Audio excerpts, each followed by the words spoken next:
Galit na sigaw ni Juan, nagtatanong kung may balak silang tumakas. Inutusan niya silang ihinto ang pagtatangkang lumabas sa formation, ngunit hindi niya ito nagawa. Ang Porma Sion ay natatakpan ng daan-daang anteng-anteng na mahigpit na humahawak sa konstruksyon ng enerhiya na ito. Sinubukan muli ni Juan na hampasin ang Porma Sion, nagmumura sa kanyang isipan, tinatanong ang sarili, ano ito? Iniisip niya kung paanong hindi siya makakalusot. Ang Porma Sion ay nag-distort lamang sa punto ng epekto, ngunit hindi nakalusot. Ngunit hindi ganoon kadaling sumuko si Juan. Hinuyam niya ang kanyang kamay sa isang kamao, muli, nagngangalit ang kanyang mga ngipin, at pagkatapos ay biglang nagsimulang hampasin ang Porma Sion sa iba't ibang lugar. Ang Porma Sion ay lalong naging baluktot, naging parang isang malaking minahan sa ilalim ng tubig. Maya-maya, bumigay na rin sa wakas ang formation. Ang malaking globo ay nag-crack sa maraming lugar, at ang enerhiya ni Juan ay sumabog. Nagtakip ng ngipin si Juan sa galit, sampain si Juan ng malakas, tinawag siyang tanga. Sinabi niya na siya ay naging lahat, kaya kapag siya ay nakarating sa kanya, hindi siya mag-iiwan ng basang lugar. Halatang galit siya, kaya nasa panganib ngayon si Kinyon. Sa oras na ito, nagpatuloy ang labanan sa labas ng mapa. Ang Magic Circle ay lalong pumutok, bumagsak, at pagkatapos ng isang matinding labanan, ang kuta ay parang isang kakilakilabot na larangan ng digmaan. Pagkatapos ng madugong labanan, ang mga bangkay at nabubuhay pang sugatang mga disipulo ng angkan at ang mga tao ng kaaway clan ay nakahandusay sa lahat ng dako. Galit na sinabi ni Songba na pinugutan na ng mga insekto ng Jinyin Sword Clan ang 5 sa clan. Pinagdikit niya ang kanyang mga ngipin habang ang kanyang kasamahan, si Meng Feng, ay patuloy na pinipigilan ang Magic Circle sa kanyang huling lakas. Sinabi ni Meng Feng na kung hindi dahil sa utos na gawing mga Blood Soul Pearls, ginamit sana niya ang kanyang kapangyarihan at pinatay silang lahat. Sinabi ng tunay na Panginoon ng dugong dagat na ito ay sapat na. Sinabi niya na kung hindi sila naghanda ng mabuti, ang kanilang Porma Sion ay mas maagang nawasak. Sinubukan din niyang pigilin ang Porma Sion na lalong napunit. Sinabi ng tunay na Panginoon na may nangyaring mali, kaya dapat may gawin. Malakas na nagmura si Donggang, na sinasabi na hindi niya inaasahan na gagamit ang demonyong clan ng mga katuwang paraan. Ang lahat ay medyo pagod na sa simula ng labanan. Nakahawak din si Gui sa kanyang balikat na nasugatan sa labanan.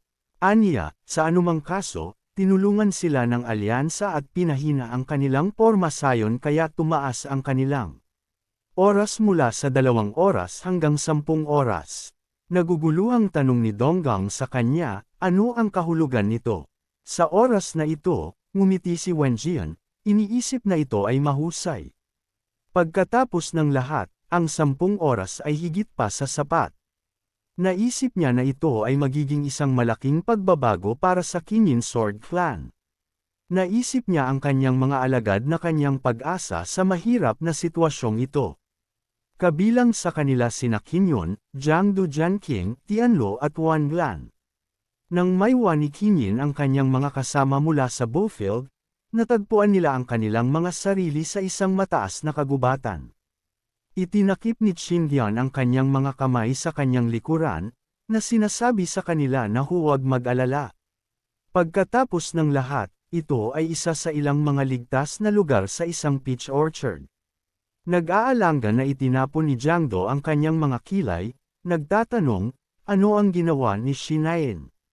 Labis ang kanyang pagkalito kaya bigla siyang napasigaw, nagtatanong kung paano niya napigilan ang kanilang kalaban.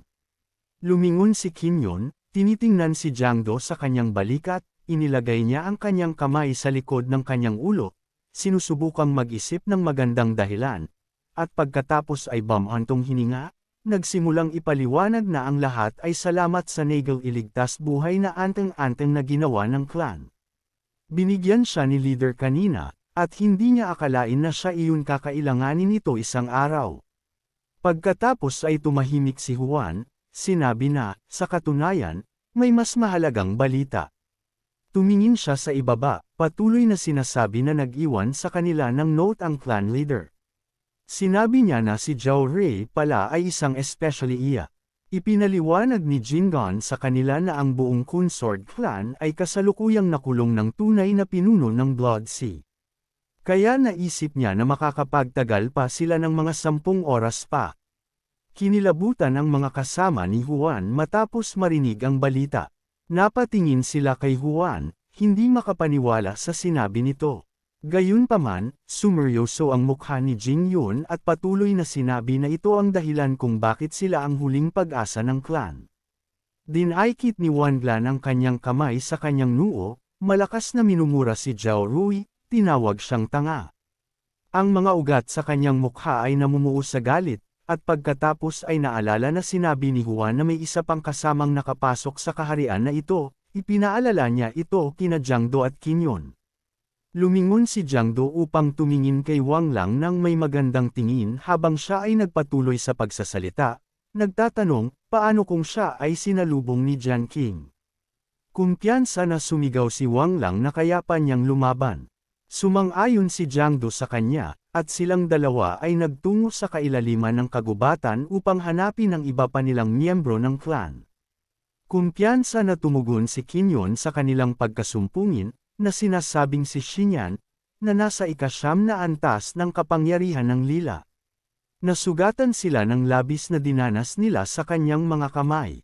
Naging malungkot ang ekspresyon ni Juan, at sinabi niya na natatakot siya na kung makatagpo sila ng isang kaaway, tiyak na hindi nila matutulungan ang sinuman. Ang kanyang titig ay sapat na upang maniwala sa kanyang sinabi. Biglang isiniksik ni Jiangdo ang kanyang kamao sa puno ng kahoy na kanyang sinasandalan at saka sumigaw na nagtatanong kaya ang tinanong niya kay Juan, umupo na lang ba sila at maghintay? Sinabi sa kanya ni Kinyon na hindi iyon ang kaso. Ipinaliwanag niya sa kanila na ang kanilang pangunahing gawain sa sandaling ito ay pagalingin ang kanilang mga sugat at ibalik ang kanilang espiritual na kapangyarihan. Gulat na napatingin sa kanya sina Jiangdo at Wong nang sabihin niya ito, inilahad ni Jingyun ang kanyang kamay. Sang na tungkol sa Jiangxing, nakalimutan ba nila na sinabi ni Shenyun na ang kanyang kasama ay mas mababa sa kanya sa lakas? Kumpiyansa na sinabi ni Juan na naniniwala siyang may sapat na lakas si Shan para harapin ang kaaway. Sinabi ni Jiangdo na talagang napakatalino ni Shang, ngunit paano kung may tutulong sa kanya si Yon? Sinabi sa kanya ni Jingyun na may nakakalokong ngiti na hindi ito ang kaso, dahil wala nang kakayahan si Xinyan sa anumang bagay. Inilagay niya ang kanyang daliri sa kanyang pisngi, nakangiti pa rin, sinabi na naisip niya na sa ngayon, siya ay Juan na sa kanyang limitasyon. Sa katunayan, si Shinayen ay umaaligid pa rin sa kagubatan ng Peach, na naglalabas ng labis na enerhiya mula sa kanyang katawan. Siya ay nagmura ng malakas, nagtatanong kung bakit siya nawawala ng napakaraming espiritual na kapangyarihan. Hindi niya maintindihan kung anong uri ng mga antang-antang ito. Sobrang nakakaubos talaga ng energy. Kaya si Juan, gaya ng sinabi ni Juan, ay palapit ng palapit sa pagod. Kinagat ni Shinayen ang kanyang mga ngipin, sinumpa si Juan sa kanyang isipan, muli, iniisip na tiyak na mahahanap niya ito at pagkatapos ay balatan siyang buhay at tiyak na maghihiganti. Naikuyong niya ang kanyang mga kamao, naiisip na niya kung paano niya ito gagawin. Inabot ni Jiang kay Jiangdo ang isang bote, sinabi sa kanya na ito ay isang tableta para sa pagpapanumbalik ng espiritual na kapangyarihan. Dapat nilang pagalingin ang kanilang mga sugat sa pamamagitan nito. Hanggang sa natagpuan ni Shenyun ang lugar na ito, ibinigay niya ito sa mga kamay ni Jiangsu, patuloy na sinasabi sa kanila na bukas ay sasama sila sa kapatid na Shankang at ililigtas ang Kongyung Sword Clan. Ang kanyang dalawang kasamahan ay matamang nakinig sa kanya, at pagkatapos ay lumingon si Wanglan kay Jiangdo at nagtanong kung bakit sila naghintay ng napakatagal. Sumagot si Jiangdo sa kanya sa sang-ayon, sinabing makakabawi sila sa loob ng 2 oras. Mahigpit na sinabi sa kanila ni Jiangyun na nagtrabaho siya mula 9 hanggang 5, kaya malapit na matapos ang kanyang araw ng trabaho. Ito, gaya ng dati, ay hindi maiwasang magulat sa mga taong nabuhay para sa clan. Umupo si Juan sa isa sa mga ugat ng puno, nakahalukip-kap ang kanyang mga braso sa kanyang dibdib at nakatingin sa ibaba na may pag-iisip. Naisip niya na sa pagkakataong ito ay handa na ang clan-clan ng demonyo. Kasi, kahit sirain ang formation flags, 10 hours lang.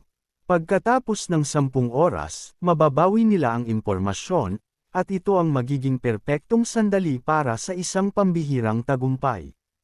Naisip niya noon na ngayon na ang oras para matulog. Itinapon ni Jinyan ang kanyang mga kamay sa likod ng kanyang ulo, nakapikit, sa pag-aakalang umaasa siya na hindi siya guguluhin ng dalawa niyang kasamahan hanggang bukas.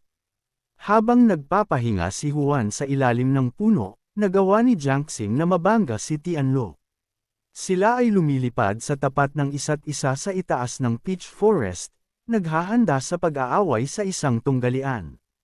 Ngumiti si Tianluo, pinaandar ang kanyang dalawang daliri sa dulo ng kanyang sword, lumingon kay Jiang Qing, sinabi sa kanya na ang kanyang swordsmanship ay bumuti ng husto. Sinabi niya na siya ay isang tunay na henyo. Sinubukan ni Tianluo na hampasin, ngunit ang kanyang pag-atake ay agad na naitaboy ni Jiang Qing sa pamamagitan ng isang counter-attack. Kumunot ang noo niya, sinabing lahat iyon ay salamat sa tulong ni Qinyon. Tumigil si Jianluo sa pagngiti, tinanong siya kaya hindi nag-training mag-isa si Jiang Qing. Nagtatakang tanong niya, may maituturo ba sa kanya si Shen Yun? May kumpiyansa na sinabi sa kanya ni Jiang Qing na mas magaling ang Qinyon swordsmanship kaysa sa kanya. Biglang may narinig na pagsabog mula sa isa sa mga bundok sa loob ng mapa.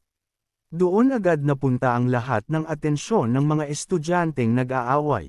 Biglang tumalikod si Jiang Qing, sinabi na palagi niyang iniisip na ito ay kakaiba. At ngayon ito ay nakumpirma. Sigaw ni Jiang Qing na may nangyari sa labas. Tinanong niya si Tianluo kung maaari silang magpahinga. Agad namang sinabi sa kanya ni Tianluo na hindi nila iyon bagay. Sigurado siya na ang pagsubok sa lihim na kaharian ay ang kanilang pagkakataon. Gayunpaman, sa sandaling lumingon muli si Tianxing, may narinig siyang kakaiba. Biglang sumigaw si Jiang Qing kay Tianluo para takpan ang tenga. Ang mga kakaibang sound wave ay nagsimulang mabuo sa kanilang paligid, na sinisira ang lahat sa kanilang paligid. Ang kagubatan ng peach ay pinutol. Sigaw ni Jiang Qing para mag-ingat si Tianluo. Literal silang natangay ng sound wave. Sa sandaling dumampi si Changsan sa lupa gamit ang kanyang paa, kumpiyansa siyang tumayo. Si Tianluo at Jiang Xing ay nakatayo sa tapat ng isa't isa, sinusubukang intindihin ang nangyari. Tiningnan ni Tianluo ang dagwang kamay nito, nagpasalamat kay Jiang Xing, kung hindi dahil sa kanya. Naniniwala siyang tatamaan na siya ng sound wave ngayon.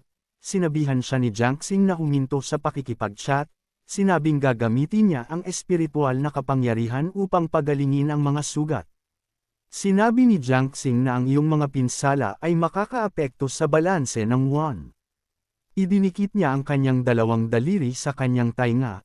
Pinagaling ito, nagtatanong, sa proseso, saan kaya nanggaling ang gayong malakas na sound wave?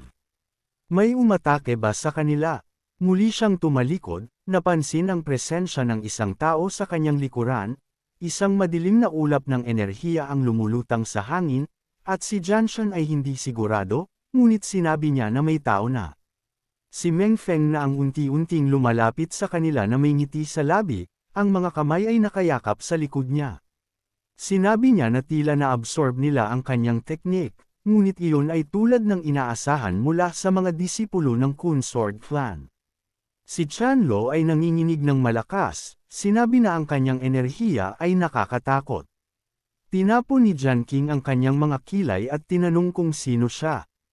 Nagtataka si Jianshan sa kanyang isipan, saan nanggaling ang taong mula sa clan ng demonyo. Nilusob ba nila ang kanilang clan? Sinabi sa kanila ni Meng Feng na pinayuhan niya silang sundin ang kanyang mga tagubilin. Nangangamba siya sa hangin sa itaas ng dalawang disipolo. Si Meng Feng ay isang elder ng Blood Sea Clan, isang ika-9 na antas na Purple Palace. Nakangiting sabi niya na dapat silang mamatay. Si Chanlo, na naaalala ang kanyang pangalan, ay nagsabi na ito ay Meng Feng mula sa dagat ng dugo. Sinabi ni Chanlo na ang ilan ay nagsabi na siya ay may kayamanan, isang jade shell, kung saan maaari niyang ilabas ang nakakatakot na tunog na pag-atake. Sinabi ni Tianlo na minsang ginamit ni Meng Feng ang bagay na ito para lipulin ang isang buong clan. Inilahad ni Meng Feng ang kanyang kamay, na nagsasabi na siya ay labis na nagsisisi. Ang shell na binanggit ni Tianlo ay lumabas sa tabi ng kanyang kamay, at sumigaw si Meng Feng na silang dalawa ay haantong sa ganito din. Nag-hover ang shell sa itaas ng kanyang ulo habang ginagamit niya ang kapangyarihan ng mahiwagang bagay na ito. Gamit ang shell na ito muli, naging sanhi ng paglitaw ng mga sound wave, pagsira sa lahat ng bagay sa kanilang paligid. Jinxing at Tianlu staggered, pakiramdam ng isang malakas na presyon. Biglang sumigaw si Meng Feng, na nagdulot ng napakalaking pagsabog na nagpasabog sa lupa sa ilalim ni Tianxin Lufit, dahilan para tumalon silang dalawa sa magkaibang direksyon upang maiwasan ito. Sigaw ni Tianlo na mahirap talaga. Tinakpan niya ang kanyang mga tainga gamit ang kanyang mga kamay, sumisigaw sa Jiangxing na ang kanilang espiritual na kapangyarihan ay mauubos bago nila magawa ang anumang bagay. Sinabi ni Chanlo na ang agwat sa pagitan ng kanilang mga kaharian ay masyadong malaki, at habang tumatagal sila ay lumaban, mas malala ito para sa kanila. Sinabi ni Jian Qing na mayroon siyang isang bagay na maaaring talunin siya, kaya hiniling niya kay Chanlo na bigyan siya ng oras na ang kanyang katawan ay nababalot ng kanyang espiritual na enerhiya. Habang iniipon niya ang kanyang lakas para sa isa pang pag-atake, sumigaw siya, gamit ang Kongyong sword technique. Tinutukan niya ang isang pag-atake patungo sa pader ng sound waves, ngunit tila natunaw ito sa loob ng solidong pader. Nagulat si Meng Feng, Valentuna, na nagsasabi na si Chanlo ay isang mahusay na swordsman. Ang shell na ginamit niya sa pakikipaglaban ay patuloy na lumutang sa itaas ng kanyang kamay. Patuloy na ngumiti si Meng Feng, sinabing hindi makakatakas ang kanyang kalaban mula sa baw ng jade. Tumalon pabalik si Chanlo habang nakadirekta sa kanya ang mga sound wave ng Meng Feng. Masiglang sumigaw si Meng Feng na hindi magtatagumpay ang kanyang kalaban, at magiging totoo yun kung hindi napigilan ng isang malakas na pag-atake ang paparating na sound wave. Nagulat si Meng Feng. Nawala ang kanyang ngiti, nagtatanong kung ano ang nangyayari. Sinabi na si Meng Feng ay nahuli sa laro na hindi niya napansin na nawawala ang isa sa kanila. Nagpasalamat si Jiangxing kay Yang Le sa pagbibigay sa kanya ng oras. Inihagis niya ang kanyang espada palapit sa kalaban, sumisigaw na oras na para subukan ang kanyang pinakamalakas na teknik. Inilunsad niya ang kanyang sword attack ng diretso kay Meng Feng, at ang kanyang malaking stream ng enerhiya, na naging isang kalang, ay dumiretso sa sound waves na kinaroroonan ni Meng Feng. Napasigaw siya sa inis, sa tingin ba ni Shankang ay kaya niyang tumayo?